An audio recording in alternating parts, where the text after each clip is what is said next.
Senhoras e senhores, bom dia a todos, que a paz de Jesus nos envolva a todos nessa linda manhã de domingo. A 10ª União Regional Espírita, com muita alegria, dá as boas-vindas a todos e agradece imensamente àqueles que saíram dos seus lares para compartilhar conosco desses momentos felizes de luz na companhia da nossa querida amiga Sueli Caldas Schubert. Sueli Caldas Schubert é nascida em berço espírita natural de Minas Gerais, com pais, avós espíritas. Ela pôde acompanhar durante longo tempo a jornada de Chico Xavier, pôde passar anos lado a lado e também mantendo um laço direto em todos aqueles que se destacaram dentro do Espiritismo. Elimir Miranda, e pôde acompanhar também a trajetória e vem acompanhando de Divaldo Franco. Ela, reconhecida como a dama da mediunidade, trazendo o seu trabalho fiel e incansável em benefício do Espiritismo nacional e internacionalmente. Temos a oportunidade de passar esse final de semana ao seu lado, com inúmeras atividades, e hoje podendo escutá-la um pouquinho mais a respeito do tema mediunidade, vínculo de luz. Que possamos juntos acompanhar esses profundos conhecimentos desse tema tão magnífico que ela vem apresentando no decorrer da sua jornada. Sueli é autora de 16 obras, que está, algumas delas, disponíveis aqui na nossa livraria. A obra mais recente, essa daqui intitulada Divaldo Franco, Uma Vida com os Espíritos, aonde existe uma compilação de 50 relatos, de depoimentos de pessoas que atestam os efeitos físicos da mediunidade de Divaldo Franco. E além desses relatos, os comentários da Sueli a respeito desses efeitos físicos da mediunidade. Uma obra incrível para aqueles que têm interesse de aprofundar conhecimentos a respeito da mediunidade e entender mais profundamente sobre cada um desses efeitos. Nós temos aqui nesse livro 50 oportunidades. Uma obra incrível que ela estará autografando no final do dia de hoje. Que possamos estar conectados para conseguir aprender um pouquinho mais. Honrados, vamos ouvir então Sueli Caldas. Bom dia a todos. Queridas irmãs, queridos irmãos, que as bênçãos de Jesus nos envolvam nesse instante. Está dando para ouvir bem aí? Eu preciso saber, porque ontem houve um pequeno obstáculo. Muito bem, então nós vamos falar sobre este tema, mediunidade, vínculo de luz. E é um tema que vai nos trazer uma ideia também a respeito da mediunidade, que pode propiciar às criaturas, àqueles que estão praticando, que são médiuns ostensivos e até mesmo os que são médiuns, mas ainda não têm a mediunidade aflorada. Todos esses, enfim, podem entrar numa sintonia tal com benfeitores espirituais, com trabalhos na espiritualidade, que vão identificar este trabalho como um vínculo de luz. E nós sabemos que o oposto pode acontecer de as pessoas que, tendo a mediunidade já para praticar, a mediunidade já aflorada, já ostensiva, e no entanto dão muitas vezes preferência pela própria condição, desconhecimento, pela própria personalidade da criatura, e vai às vezes levar essa faculdade para ações que venham a prejudicar a ela própria, principalmente, mas para prejudicar terceiros, outras pessoas que vão ficar envolvidas em trabalhos muitas vezes voltados para o mal. Então, existe a possibilidade da sintonia para a luz, quanto a sintonia para as trevas, para a parte aonde ainda necessitam as pessoas despertarem para essa realidade que a faculdade mediúnica apresenta. Nós vamos trazer um exemplo para nossa reflexão nessa manhã. Então vamos começar, primeiramente, falando um pouquinho a respeito da própria condição da faculdade. Emmanuel vai descrever no livro Missionários da Luz o prefácio e, a certa altura, ele diz o seguinte: ao espiritismo cristão cabe atualmente no mundo grandiosa e sublime tarefa. Não basta definir-lhe as características veneráveis de consolador da humanidade. É preciso também revelar-lhe a feição de movimento libertador de consciências e de corações. É a introdução do livro Missionários da Luz. E aqui ele já está mostrando esse aspecto mais profundo que realmente liberta, abre uma perspectiva diferente, que faz com que a pessoa possa caminhar se desvinculando de erros do passado, de situações difíceis. Vejamos também o seguinte momento de reflexão. Mediunidade sempre esteve presente na história da humanidade, a faculdade mediúnica. Se nós formos olhar a história do ser humano, olhando lá na antiguidade até os dias atuais, nós vamos encontrar a presença da mediunidade. A presença, especialmente, dos invisíveis, dos espíritos. Na antiguidade, é claro que eram os profetas, os feiticeiros das tribos e aqueles todos que se destacavam porque tinham uma possibilidade de captação do que acontecia do outro lado, com os mortos, e assim era uma crendice geral e também uma forma mágica que muitas vezes as pessoas adotavam, aceitavam como algo muito mágico, como algo assim que poderia proporcionar bem-estar, quanto também fazer algum tipo de maldade, de perversidade. Mas nós vamos destacar 3 momentos principais da presença da mediunidade. Primeiramente, Moisés e os 10 mandamentos. Moisés foi um médium extraordinário, muito poderoso. E durante a sua vida, muitos fenômenos mediúnicos, especialmente de efeitos físicos, aconteceram. E a história relata isso, e era uma constante na vida de Moisés. Nós vamos lembrar apenas o momento desses 10 mandamentos, porque houve ali um fenômeno mediúnico de altíssimo nível. É interessante nós começarmos a refletir como foi possível, segundo reza a tradição, os relatos, que Deus escreveu na pedra, como um fogo, um jato de fogo, os mandamentos. E então, ali nós vamos trazendo para os dias de hoje, talvez, quem sabe ali foi um raio laser. Porque a gente fica a pensar como poderia ser este fenômeno, o que poderia produzir o fenômeno. Mas o importante também é que Moisés forneceu o fluido específico para que possibilitasse um efeito físico daquele porte, que é quando nós falamos em efeitos físicos, nós sabemos desse fluido próprio para que o efeito físico ocorra, que é o ectoplasma. Os médiuns, eles têm facilidade de exteriorizar este fluido, o ectoplasma.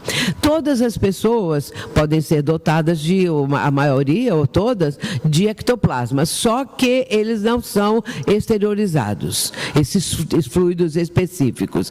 E quando a mediunidade começa a se tornar ostensiva, o médium pode ser um médium de efeitos físicos ou não.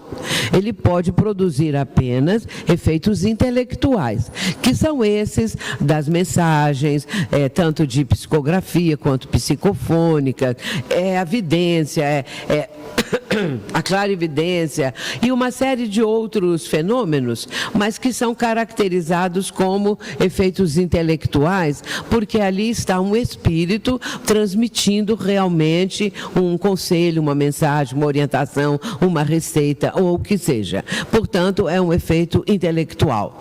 Agora, o efeito físico são muito também comentados, mas nem sempre as pessoas têm a possibilidade, a oportunidade de assistir um efeito físico. São aqueles em que o espírito se apresenta absolutamente visível para todos os que estão no ambiente, porque ele está materializado. Quando o espírito não está materializado, apenas o médium vidente é que vai saber que ali tem um espírito tal, assim, assim, que se apresenta de uma forma ou de outra. Porém, quando ele se materializa, usando este fluido ectoplasma e também recolhendo dos presentes energias necessárias para fazer a materialização. E isso acontece, todos veem o espírito. Aliás, o livro que o Laudes acaba de apresentar, que é Divaldo Franco, Uma Vida com os Espíritos, ali nós explicamos isso, o fenômeno da materialização, o que é o ectoplasma, como essas coisas funcionam. Porque são sinais evidentes da presença dos invisíveis, dos chamados mortos.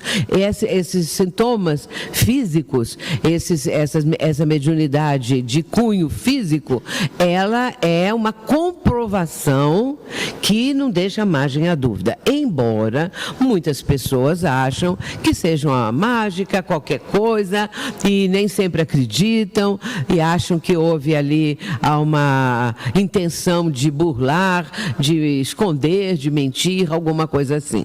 Mas, como a época, por exemplo, século XIX, onde muitos desses efeitos, dessas materializações aconteceram, e outros efeitos físicos também, todos os cuidados eram tomados para que não houvesse a suspeita de estar ali fraudando, alguma coisa assim. Mas vamos voltar lá para Moisés, lá para aquele monte lá onde ele está, e ali vai ser produzido um fenômeno esplendoroso. Porque para eles, para o próprio Moisés, para o conceito da época e que vem através dos tempos, foi o próprio Deus, que Deus escreveu na pedra os mandamentos. Mas nós sabemos que seria um espírito evoluído, um espírito com uma propriedade de capacidade para produzir aquele fenômeno de acordo com as energias doadas por Moisés e pelas pessoas que estivessem presentes ali.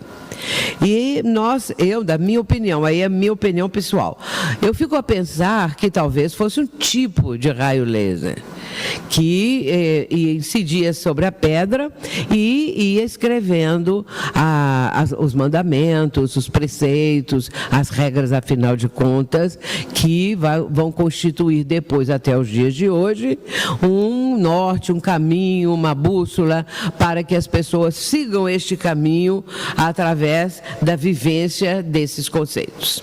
Bem, esse foi um grande momento em que a humanidade esteve presente. Segundo momento, foi Jesus e os fenômenos mediúnicos. Importante dizer que Jesus não era médium no sentido de ter que receber de um outro espírito as mensagens, os fenômenos, as curas. Ele as fazia por si mesmo. Jesus, segundo está no livro A Gênese, segundo ali nós ficamos esclarecidos que Jesus, se era médium de Deus. Porque ele, enviado pelo Pai, enviado por Deus, para trazer para a humanidade o Evangelho com todos os preceitos que regem o universo. Claro que adaptados à condição evolutiva da humanidade que habita o planeta.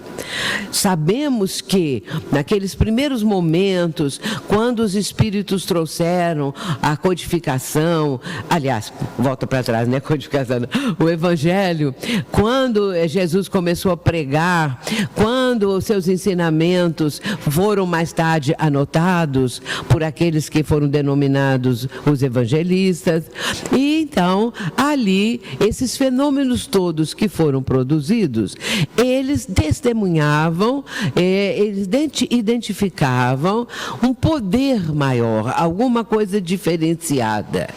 E por isso, fenômenos aconteciam. Mas é que Jesus, ele próprio poderia ver, por exemplo, o lugar onde havia peixes, lugares que os pescadores poderiam jogar suas redes. Mas aquilo era um espanto para eles, porque sendo pescadores e vivendo ali aquilo dia e noite, desde que da infância, se o lugar ali não tinha peixes, eles sabiam disso. Mas quando Jesus diz que ali estava um cardume de peixes, uma quantidade muito grande de peixes, é claro que houve uma surpresa muito grande. A segunda vista, por exemplo. Então, Jesus vai em muitos momentos mostrar isso. No convívio com as pessoas necessitadas, com as curas. Jesus sabia das intenções daquelas pessoas. Então, as curas físicas e as curas morais, espirituais, as curas da alma, que Jesus realizava. Esses fenômenos mediúnicos, até hoje, são surpreendentes. Muitas vezes as pessoas não têm como explicar tais acontecimentos. Mas a doutrina espírita nos mostra que não havia propriamente uma derrogação das leis divinas, e sim tudo aquilo que Jesus, claro, conhecia e que podia ser utilizado para ajudar as criaturas, para orientá-las, enfim, para produzir o que era chamado de milagre. O segundo momento foi esse, e o terceiro é o advento do Consolador prometido.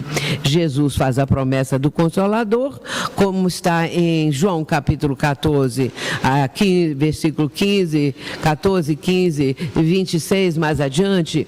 Então, nesse instante, aí sim, houve um grande acontecimento espiritual com uma coletividade quase de espíritos, podemos dizer assim, que vieram trazer notícias do mundo espiritual.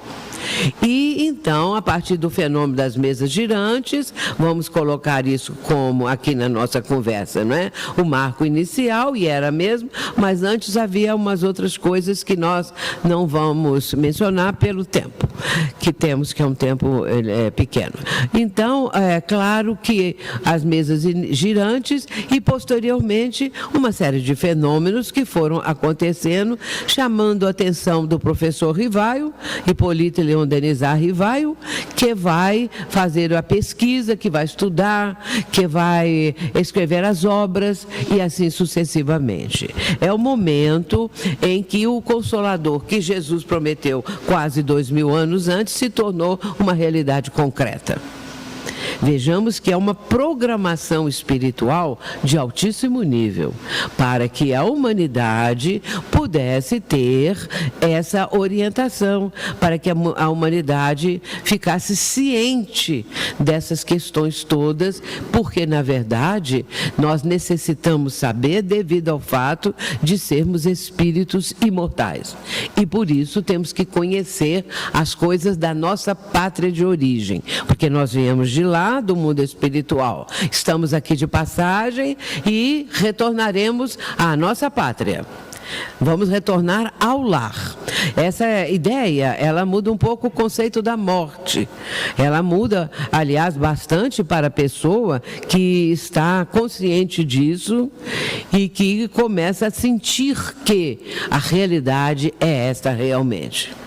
Eu gosto de lembrar Humberto Roden, que é um filósofo espiritualista e não espírita, e uma das frases dele que eu gosto muito de falar é quando ele diz: até hoje ninguém morreu.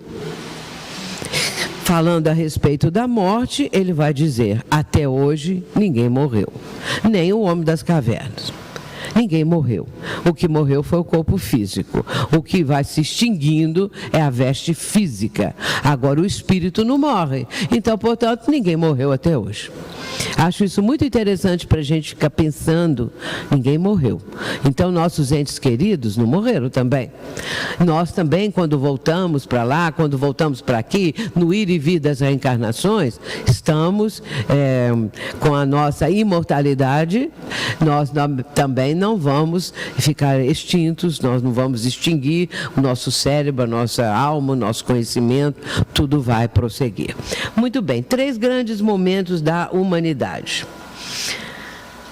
E eu quero lembrar Calderaro. Calderaro está no livro No Mundo Maior. Ultimamente eu tenho falado muito, porque Calderaro é um espírito muito evoluído. E no livro No Mundo Maior, ele vai apresentar aqueles 2 capítulos iniciais sobre a casa mental. Vai falar, vai mostrar para nós o que é propriamente a mente, e ele usa essa expressão que a mente é como se fosse uma casa mental. Isso também é de interesse muito grande para todos nós. Tomando conhecimento disso, nós temos outra visão. Aliás, o Espiritismo, o que ele nos transmite é para termos essa visão diferente, não é? Essa nova visão do mundo, do universo, de nós mesmos. Ele fala essa frase: o homem, para auxiliar o presente, é obrigado a viver no futuro da raça. E nos interessa muito essa frase. O homem, para auxiliar o presente, é obrigado a viver no futuro da raça.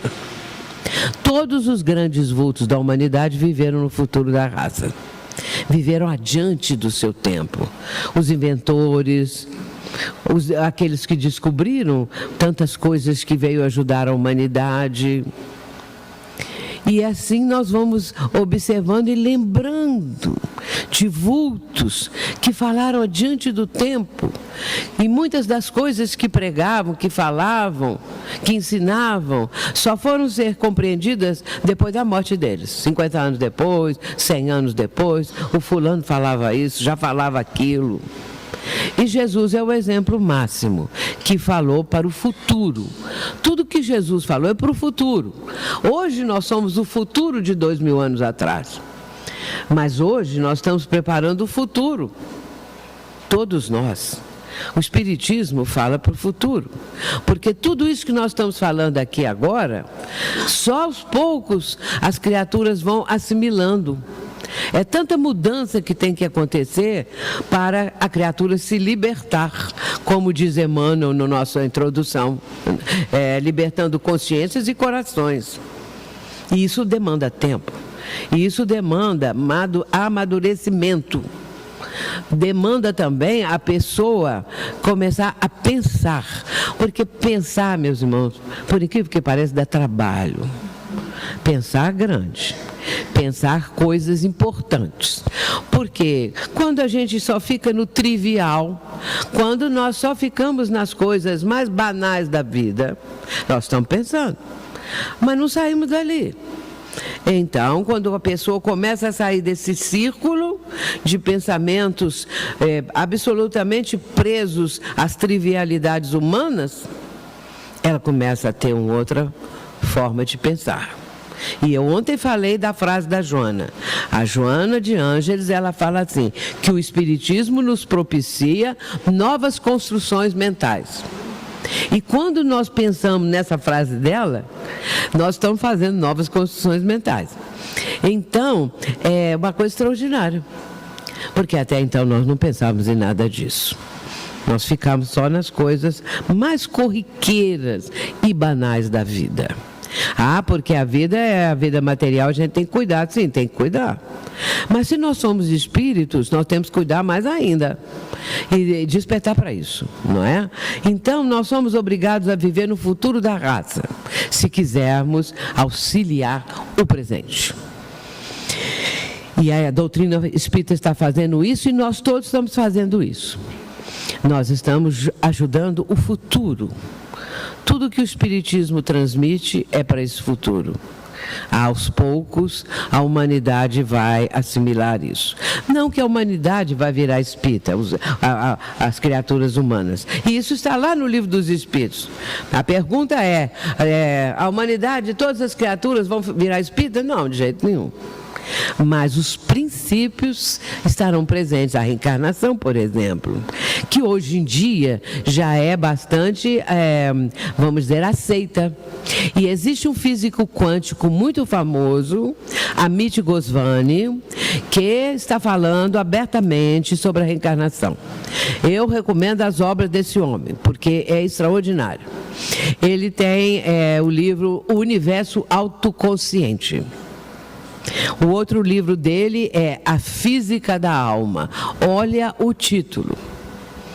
A Física da Alma. Vale a pena a gente ler, conhecer.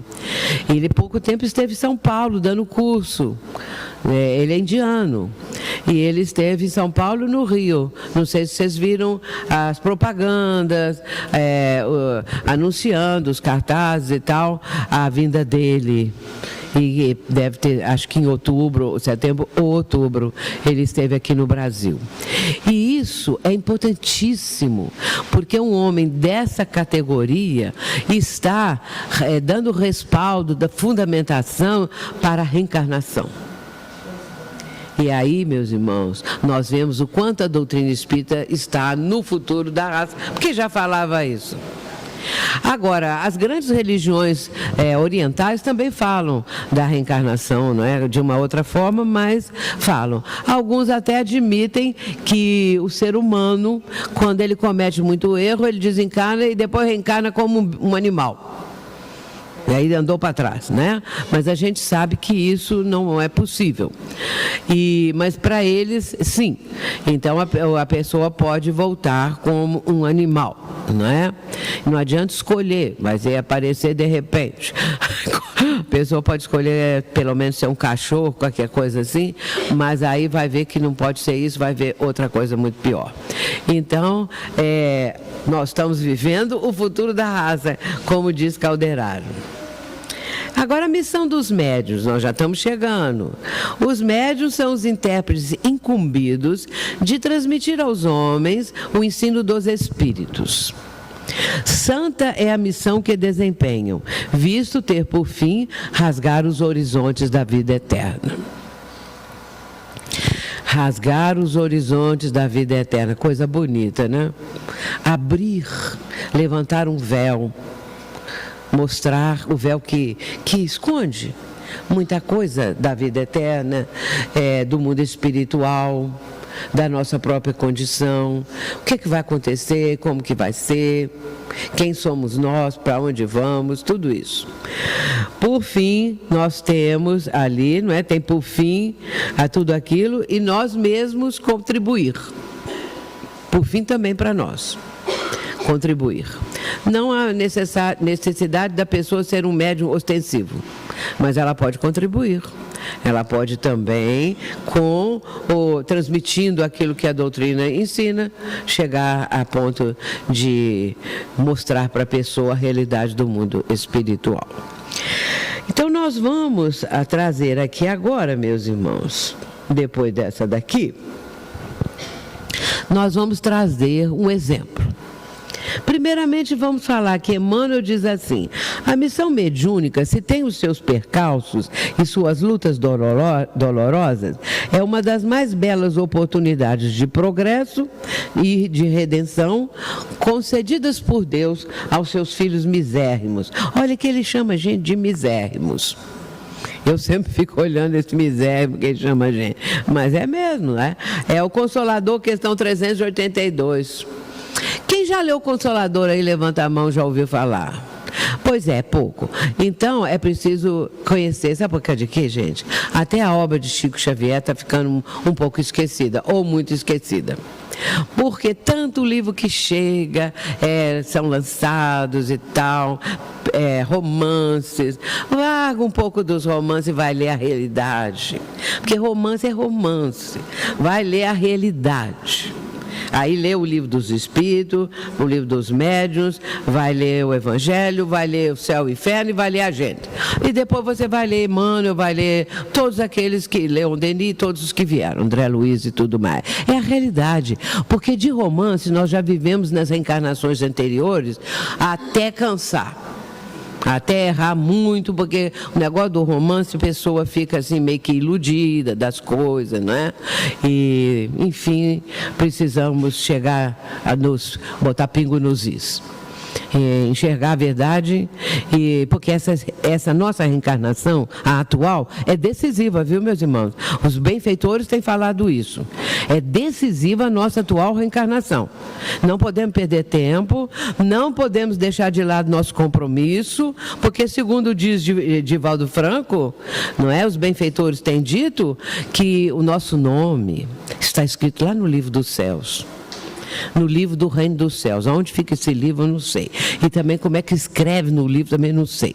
Mas se ele diz, está escrito lá, é automaticamente, não é? Então, quando a pessoa está com compromisso, o nome dela já está lá. Dr. Bezerra de Menezes, em várias mensagens psicofônicas através de Divaldo, uma delas que eu estou lendo esses dias, no ano de 2010... Ele já falava isso, que nós espíritas estamos com o nosso nome escrito lá no livro do Reino dos Céus. Como pessoas que se comprometeram a fazer o quê? Trabalhar para ajudar a divulgação, trabalhar para viver a doutrina e dar exemplo, não é? Então, é isso. E é muito bom, sabe por causa de quê? Porque depois a gente vai ver que a coisa é bom demais. É algo que hoje nos dá uma felicidade que antes nós não conhecíamos. Não essa felicidade passageira, que acaba de um dia para o outro. Mas é uma felicidade que perdura, porque ela é a verdadeira felicidade. Então vamos ver agora do Consolador, que estou continuando com ele. Sendo luz que brilha na carne, a mediunidade é atributo do espírito, patrimônio da alma imortal, elemento renovador da posição moral da criatura terrena, enriquecendo todos os seus valores, no capítulo da virtude da inteligência, sempre que se encontre ligada aos princípios evangélicos na sua trajetória pela face do mundo. Então é a doutrina e o evangelho. O Espiritismo veio trazer de volta os ensinamentos de Jesus, que ficaram sob as brumas da Idade Média, como dizia Caibar Schutel, um vulto do estado de São Paulo, que deixou obras muito importantes. Então ele fala isso, que o Evangelho do Cristo ficou muito oculto, escondido sobre as brumas da Idade Média. E aí a doutrina espírita veio fazer com que essa bruma esteja sendo dissipada cada vez mais para enxergarmos a totalidade do Evangelho do Cristo, dos ensinamentos da doutrina. A mediunidade é conferida sem distinção, a fim de que os espíritos possam trazer à luz a todas as camadas, a todas as classes da sociedade, ao pobre como ao rico, aos retos para os fortificar no bem, aos viciosos para os corrigir. Não são estes últimos os doentes que necessitam de médico? E aí nós estamos vendo que a mediunidade ela vai aparecendo, ela vai surgindo, ela vai despontando na vida das criaturas, porque há uma finalidade benéfica, grandiosa. Capítulo 24, item 12, de O Evangelho segundo o Espiritismo. O bom médium, pois, não é o que se comunica facilmente, mas aquele que é simpático aos bons espíritos e somente deles tem assistência. Unicamente neste sentido é que a excelência das qualidades morais se torna onipotente sobre a mediunidade. As qualidades morais realmente é que distinguem a mediunidade. E Emmanuel tem uma frase que está lá no Seara dos Médiuns. Ele diz assim: não é a mediunidade que te distingue, é aquilo que fazes dela. Se Chico Xavier tivesse direcionado a sua faculdade extraordinária para o mal, não teria sido distinguido conforme nós sabemos que ele é até hoje. Então, nós agora vamos falar do vínculo de luz. Esse vínculo de luz, nós podemos encontrar o exemplo na mediunidade do Chico e na presença de Emmanuel. Porque os dois trabalharam juntos, vamos dizer, 100 anos, vamos dizer assim. Porque antes do nascimento de Chico, é claro que a programação mediúnica dele estava pronta, já estava em curso, para que ele pudesse, então, nascer aqui no plano terreno com essa missão e também com a presença do guia espiritual Emmanuel. E assim vai acontecer mais de 70 anos da mediunidade atuante. Mas se nós colocarmos a totalidade dessa programação, ela é mais de 100 anos, né? Mais de um século. Então nós vamos ver agora características de Chico Xavier. A missão mediúnica dele, de Chico Xavier, foi sempre mantida visando a iluminação espiritual da humanidade. Essa sintonia superior requer não apenas o conhecimento, mas também a constância e vivência do amor ao próximo, tal como Jesus ensinou e exemplificou. Portanto, desde criança, a gente sabe disso, né? Desde bem jovem, Chico já estava com a mediunidade estuante. Com 4 anos ele já via o espírito, a mãe dele em espírito, conversava com ela, ela o orientava e assim por diante, não é? Então essa sintonia superior, ela requer vivência, não é só teoria. Mas Chico, não é? Ele se torna adulto e aí começa realmente a missão sendo cumprida. Nós vamos falar um pouquinho das características mediúnicas de Chico Xavier, porque são muitas, talvez possamos dizer que são todas que uma pessoa pode alcançar, conseguir, vivenciar.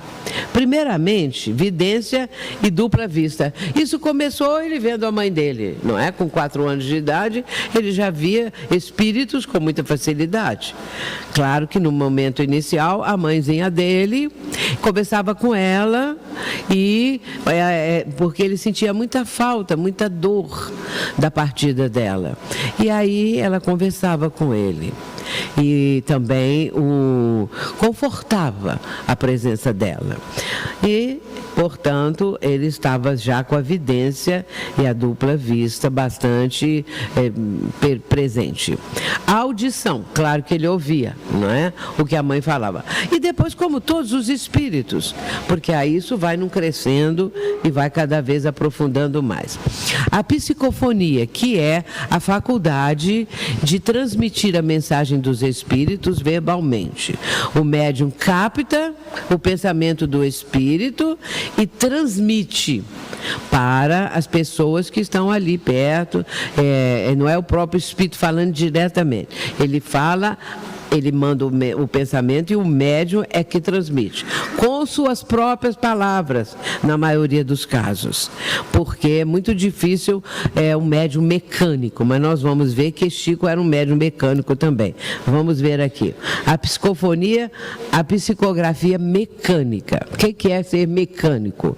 É não interferir com a mente do médium na mensagem, nem para usar o seu próprio vocabulário. Por Porque quando o médium ele é consciente, médium consciente, ele ouve, ele capta a mensagem do Espírito, não estou dizendo ouve não, é capta a mensagem do Espírito, porque a mensagem é mente a mente. Mente do Espírito sintonizada na mesma frequência vibratória com a mente do médium. Essa adaptação vibratória é muito importante também. E aí o médium vai captar e vai transmitir com o seu vocabulário, com as suas palavras. Porém, quando ela é mecânica, o espírito fala e o médium ele transmite com todas as letras, com todas as palavras, com todas as frases, o ritmo, tudo que o espírito está mandando para ele, está comunicando. Então, é a psicografia e a psicofonia mecânica, e agora a psicografia também é assim, da mesma forma. Ele vai escrever aquilo que o espírito está transmitindo. Muitas vezes, não passa nem pelo cérebro, na maioria dos casos, não passa pelo cérebro do médium. Ele não sabe o que está escrevendo. Então, essa é a mecânica. O espírito que vai trazendo um impulso para a mão do médium. Há um impulso vibratório e a mão do médium vai escrevendo, mas ele não tem consciência do que está sendo escrito. Os médiuns da codificação eram médiuns mecânicos. Era necessário isso para que não houvesse interferência da mente do médium na comunicação dos espíritos que estavam trazendo a terceira revelação. É claro que, pela importância do trabalho, os médiuns tinham que ser mecânicos. E eles eram médiuns mecânicos.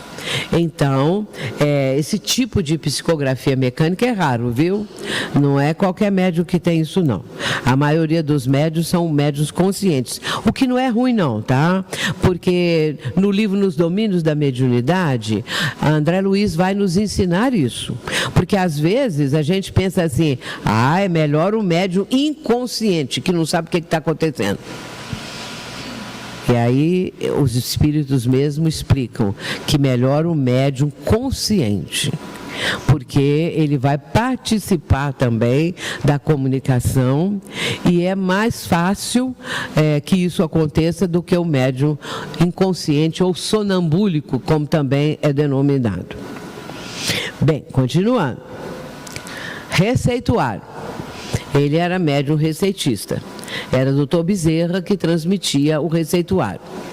E existem muitos médiuns receitistas, não é? E alguns, na época, era alopatia, depois passou a ser homeopatia. Já bem mais adiante, não é? Então, o médium que dava o receituário homeopático. Na sequência, cura. Chico realizou muitas curas, mas não relatava. Nós não temos, assim, propriamente um relato das curas realizadas pelo Chico, aquela coisa toda. Mas ele realizava, sim. E nós sabemos, por exemplo, eu fui muitas vezes, a primeira vez que eu fui a Uberaba foi em 1960. E Chico mudou para Uberaba em 59. Então, tinha um ano só que ele estava em Uberaba quando eu fui lá pela primeira vez.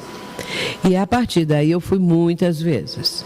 E então eu pude tomar contato, conhecimento, relatos que eram feitos ali, intramuros ali. Não saía muito dali, não. E Chico, a gente pode notar que não tem assim muitos relatos, muitos testemunhos das curas, mas elas realizavam.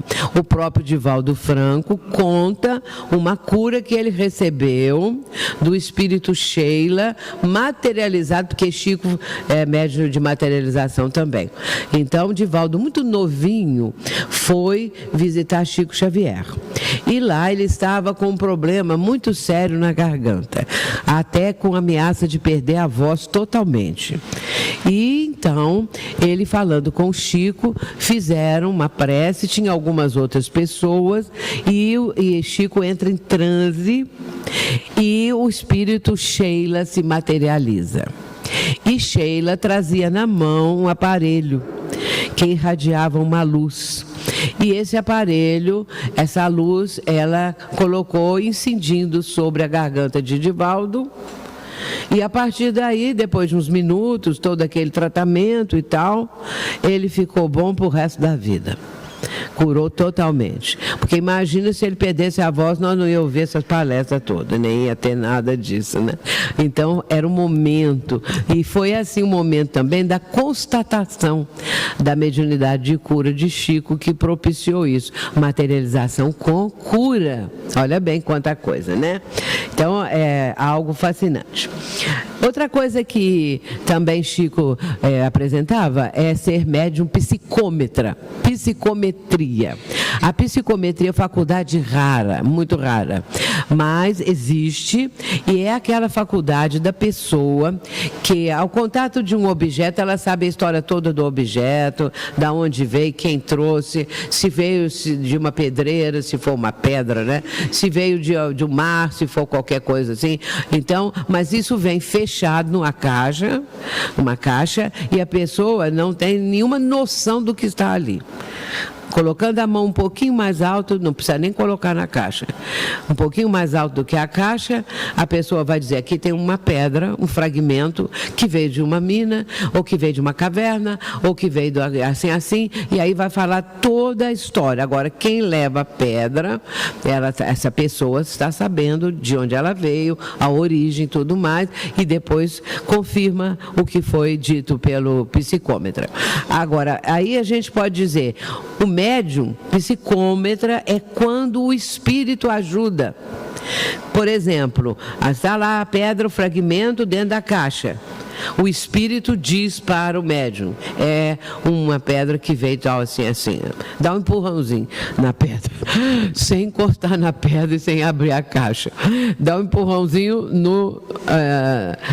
na explicação. Muito bem, então, aí disse assim, é o médium psicômetra, mas não precisa da mediunidade, é uma capacidade do médium que tem uma captação de tal ordem que ele pode saber essas coisas todas. A Ivone Pereira tinha também.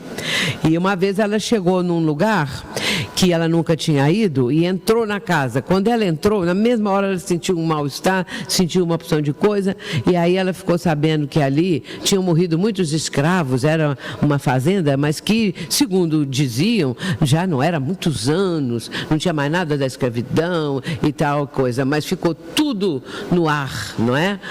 Como diz Mano no Écran, ficou ali como um filme, ficou ali tudo arquivado.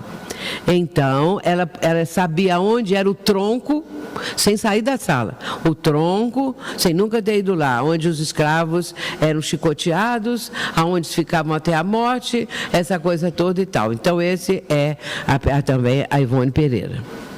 Então, o Chico tem essa faculdade, tinha. A xenoglossia é receber mensagens em idiomas que o médium nunca soube enquanto estava aqui na Terra. Geralmente são coisas até do passado, que já traz, não é, alguma facilidade do passado arquivada, né? Ou não. Quando o médium, por exemplo, uma mensagem em alemão, o médium não teve nenhum passado onde ele sabia, falava alemão. Então, o que o espírito tem que fazer? Ditar letra por letra, para formar as palavras. Agora, quando o médium já tem alguma coisa do passado, fica mais fácil porque aquela vivência é aflorada e aí ele já escreve com facilidade o que o espírito está transmitindo. Efeitos físicos, chegamos nos efeitos físicos. Então, o Chico tinha também essa questão dos efeitos físicos e também as materializações, como materializou a Sheila, não é? Então, essa é a parte da mediunidade. E sempre a mediunidade com Jesus e com Kardec. Era o que Chico falava frequentemente, não é? Então, a faculdade mediúnica sempre fundamentada no Evangelho do Cristo e nos princípios da doutrina espírita. Então, com Jesus e com Kardec. Mas nós temos muita coisa mais aqui de Chico. Mas vamos só falar aqui, desse livro que eu escrevi, Testemunhos de Chico Xavier, porque a frase é do livro. Chico dizia assim, começar é fácil, Continuar é difícil, chegar ao fim é crucificar-se. Diariamente peço ao céu que me livre do desânimo. Porque Chico Xavier apanhou várias bofetões no rosto. Porque tinha gente que pedia para o Chico psicografar uma carta do filho que tinha desencarnado. Vamos que o espírito do filho não foi lá. Aí, quando acabava tudo, o pai e a mãe, com muita raiva, porque não receberam e outras pessoas receberam, iam lá e davam bofetão no Chico. Pode uma coisa dessa? Isso acontecia e todo mundo ali via, não é? Não era algo escondido atrás de um móvel, não, num quarto escuro, era dentro do próprio salão. Então, ele passou por essas coisas algumas vezes. Por isso é que ele falava, eu peço a Deus que me livre do desânimo. Porque desânimo é uma coisa que a gente tem também, não é? Às vezes a gente fica desanimada, conforme os acontecimentos.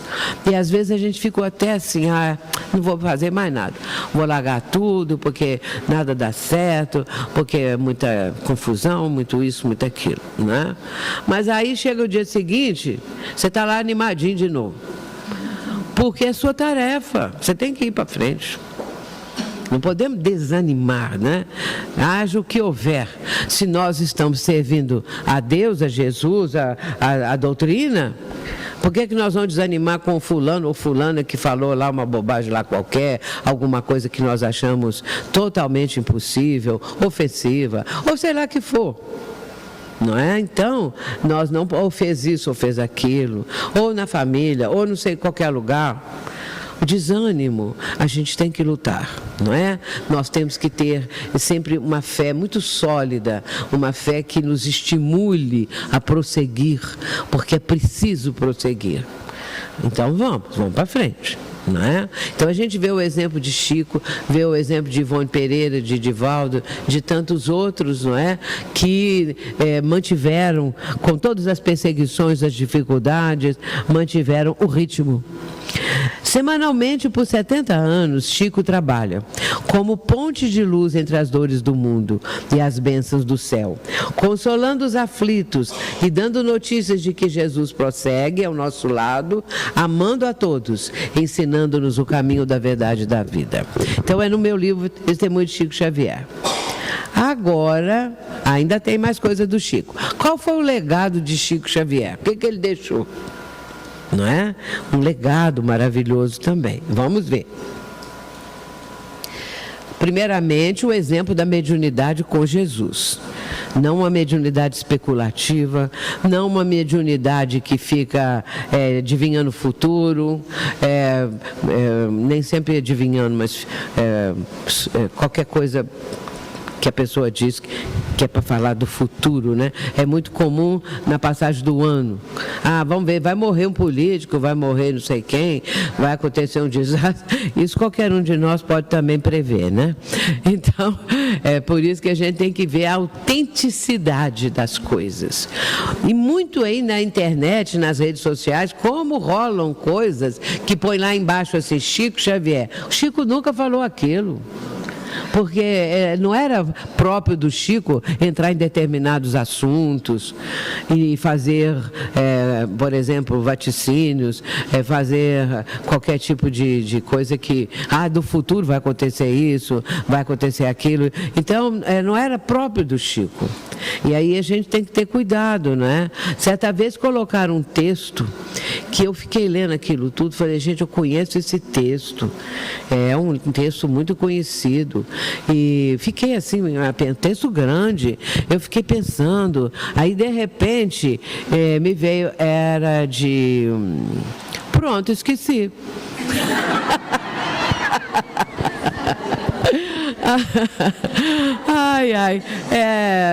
Oh meu Deus, Shakespeare, pronto, a minha mente aqui acessou, Shakespeare, um texto dele, que é um texto grande, todo mundo conhece, já rolou muito aí com o nome dele, Shakespeare, aí botaram lá Chico Xavier.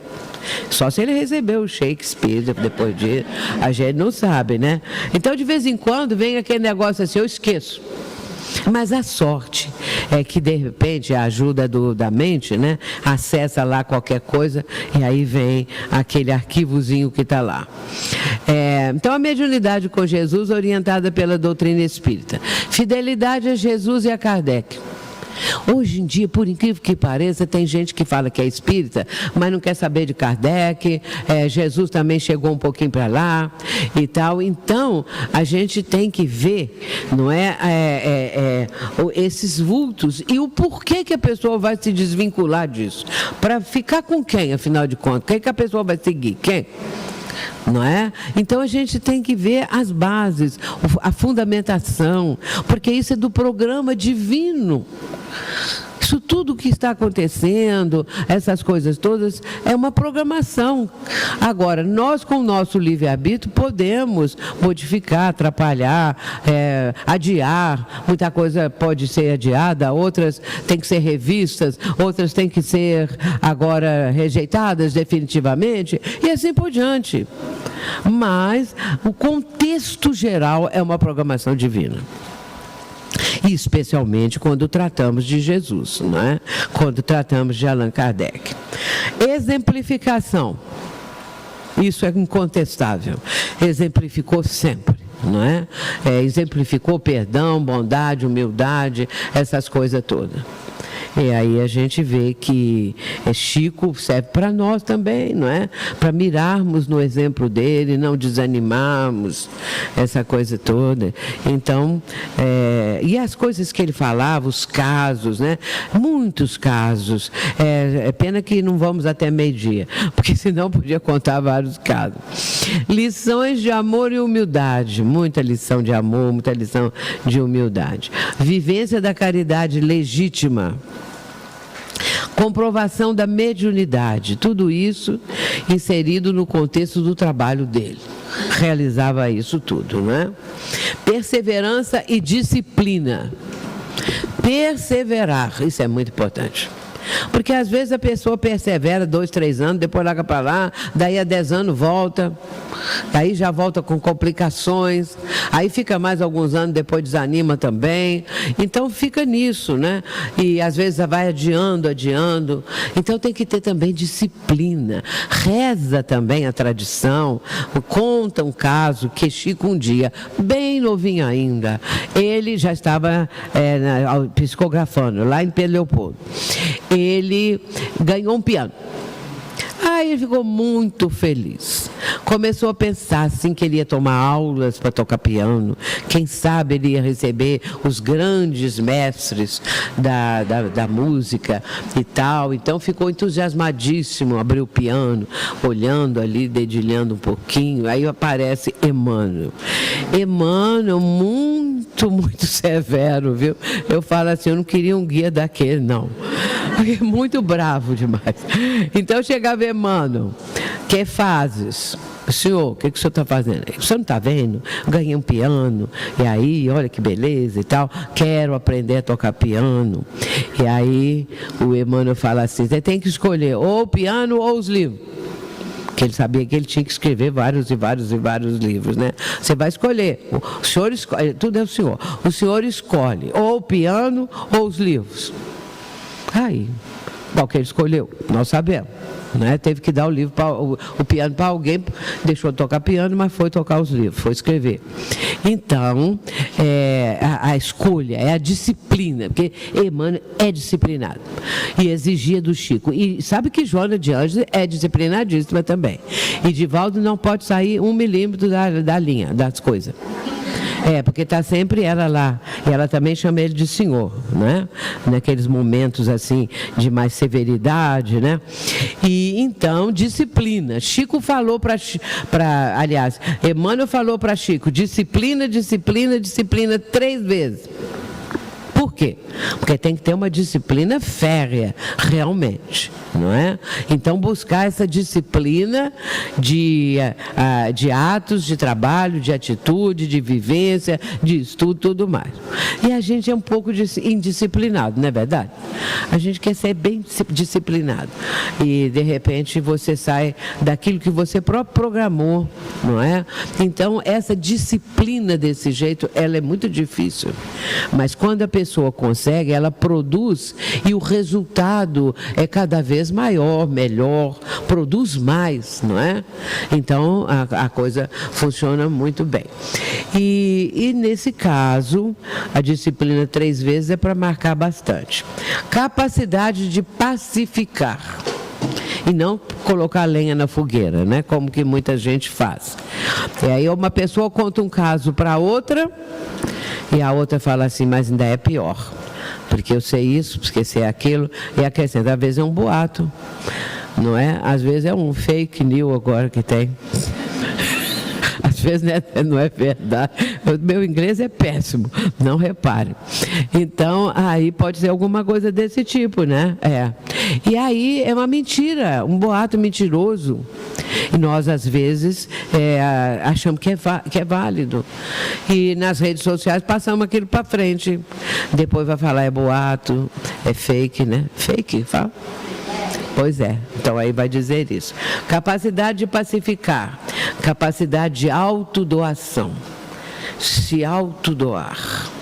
Essa é uma tarefa que nós também precisamos aprender.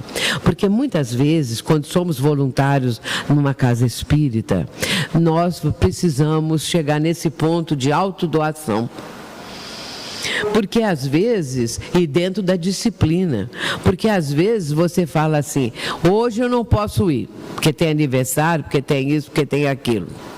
Aí você lembra, mas eu prometi que eu ia aplicar um passe numa pessoa muito doente. E eu prometi que isso, que aquilo, você de repente lembra, e aí você vai. É a sua autodoação, a sua capacidade de renunciar a alguma coisa. Então, eu falo assim, de minha parte, eu falo que às vezes eu tenho uma renúncia, porque muitas vezes eu estou viajando, fazendo um seminário e lembro que lá na minha família é um aniversário, todos estão juntos, menos eu. Então, às vezes, ultimamente eles não falam mais, mas tempos atrás eles reclamavam, não é? Quando é que eu estaria presente, quando é isso, quando é aquilo. E agora que eu tenho bisneto, aí eu já prometi o seguinte, nas festinhas deles, neto e bisneto. Então, nas festinhas deles, eu marco as datas para não fazer viagem, né? Para pelo menos estar presente, que a gente também gosta, né? Gostaria de estar junto. Mas, às vezes, a gente tem que sacrificar isso. Muitas e muitas vezes acontece assim, não é? Você vai, bom, eu chego depois, eu chego mais tarde, você chega, todo mundo já foi embora. É assim. E aí, de repente, nas coisas pequenas que eu estou falando, mas existem as coisas maiores, que nós vamos ter também a nossa autodoação. E desprendimento dos bens terrenos. Também desprendimento do poder, da fama. Chico nunca ficou com coisa alguma. Tudo ele passava para frente. O que ele ganhava, roupas, ganhou uma fazenda, deu também em cartório para instituições. Então, às vezes, ele ganhava coisas de altíssimo valor. E ele, em cartório, doava. Para não ficar suspeita nenhuma. Então, vai lá no cartório, registra, assina e tudo mais, não é? Então, meus irmãos, aí nós temos o nosso querido Chico Xavier.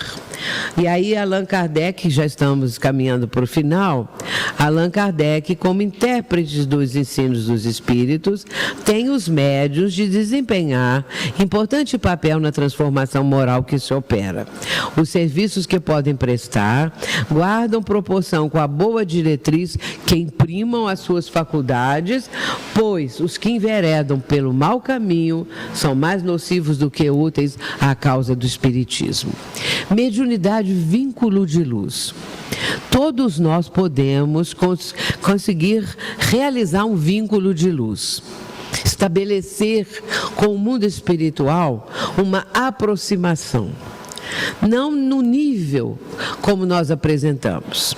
É interessante dizer que todas as faculdades de Chico, Divaldo tem, todas, sem tirar nem pôr. Porque eu estudei muito as faculdades mediúnicas, tanto de um quanto de outro. Primeiramente, eu estudei as do Chico, e ainda ele estava em vida terrena.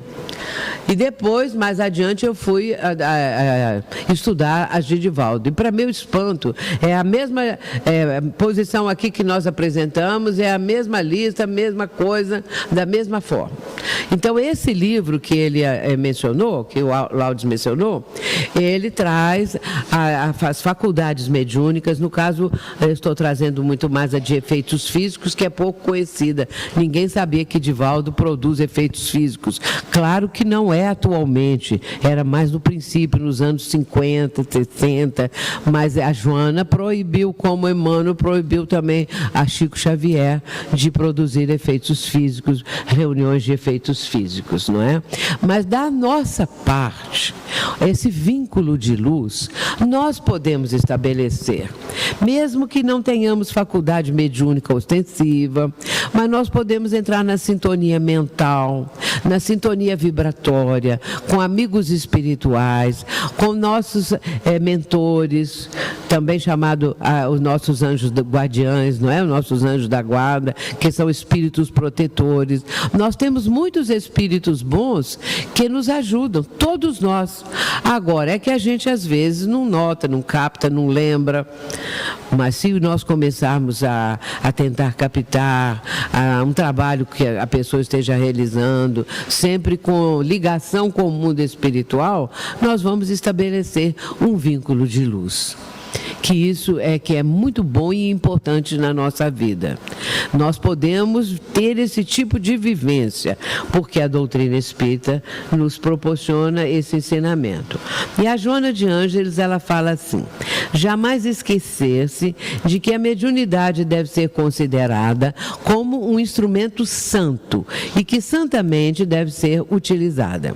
Jesus, na condição de médium de Deus, viveu integralmente tudo quanto nos ensinou a todos, a fim de buscarmos a glória celestial. E ela continua dizendo: no que tange a conduta espírita, o médium é portador de abençoada instrumentalidade para auto-iluminar-se, promover o progresso da humanidade, desenvolver os valores nobres, consolar e amparar as criaturas atormentadas e sofridas de ambos os planos da vida.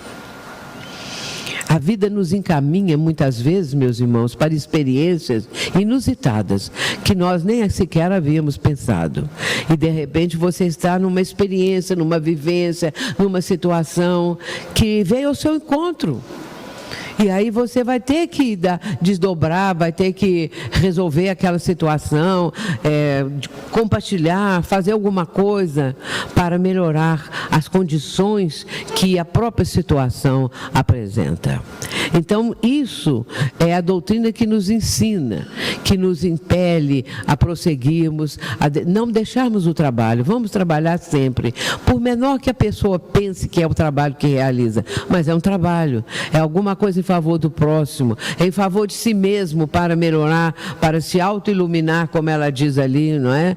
Para que nós possamos realizar essa nossa mudança interior, que é tão necessária e que nós não devemos adiar mais.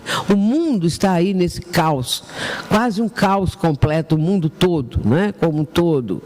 Tanta guerra, tanta morte, tanta dor, tanto sofrimento, os imigrantes, essas coisas todas. A gente fica assim, de repente, estatelado. O que vai acontecer com isso? Como que isso vai desaguar? O que vai dar isso? Não é? Então temos que orar, temos que vibrar, temos que trabalhar no bem, porque isso traz uma repercussão vibratória que ajuda a humanidade, por menor que seja. Mas todos fazendo, num conjunto, nós vamos ter uma condição de contribuir para a paz, de contribuir para situações melhores, de conseguir permitirmos que as pessoas sejam mais fraternas por conta dessas irradiações, desses exemplos. Felizmente, hoje a mídia até que traz alguns exemplos marcantes de pessoas de projeção, de fama, que estão ajudando, que têm uma vivência de ajudar crianças, de ajudar pessoas sofridas, de pessoas de idade e assim por diante, né? Então, esses exemplos marcam e estimulam. E é o que nós temos que fazer também, estimular, favorecer, abrir comportas mentais. Cada um de nós pode fazer isso. E pensar grande, meus irmãos. Vamos pensar de uma forma muito maior, porque nós somos cidadãos do universo. A nossa cidadania é muito maior do que essa que nós temos aqui. A nossa cidadania, ela é de caráter universal. Nós somos cidadãos do universo, pertencemos à grande família universal e Deus, nosso Pai e Criador. Portanto, estamos aí com tudo isso que é um verdadeiro tesouro. Vamos estabelecer esses vínculos de luz que são sumamente importantes na nossa vida. E para encerrar, essa frase aqui que está em O Evangelho segundo o Espiritismo. O Evangelho é 1864, foi lançado. Homens, irmãos a quem amamos, aqui estamos junto de vós. Amai-vos também uns aos outros e dizei do fundo do coração, fazendo as vontades do Pai que está no céu. Senhor, Senhor, e podereis entrar no reino dos céus. Isso é o Espírito de Verdade, no livro O Evangelho segundo o Espiritismo. Eu agradeço muito esses momentos que estive aqui em Cascavel, enquanto estive aqui, não é? Amanhã nós já vamos retornar para Juiz de Fora e fico muito feliz de reencontrá-los. Espero que o ano que vem a gente possa vir de novo e revê-los, que isso é muito importante. Essa casa aqui é muito querida, eu já vi muitas vezes, outras também, mas essa aqui parece que foi a que eu mais já visitei, né? Mais vezes, muitos anos e tudo mais. Então, a gente vai fazendo esse ambiente fraterno, amoroso, carinhoso. Que Jesus abençoe cada um aqui presente, suas famílias, as instituições também que estejam presentes e que possamos, todos nós, irradiar muita paz. Estabelecemos cada vez mais entre nós também um vínculo de luz que perdure através dos tempos. Muito obrigada e até a próxima vez.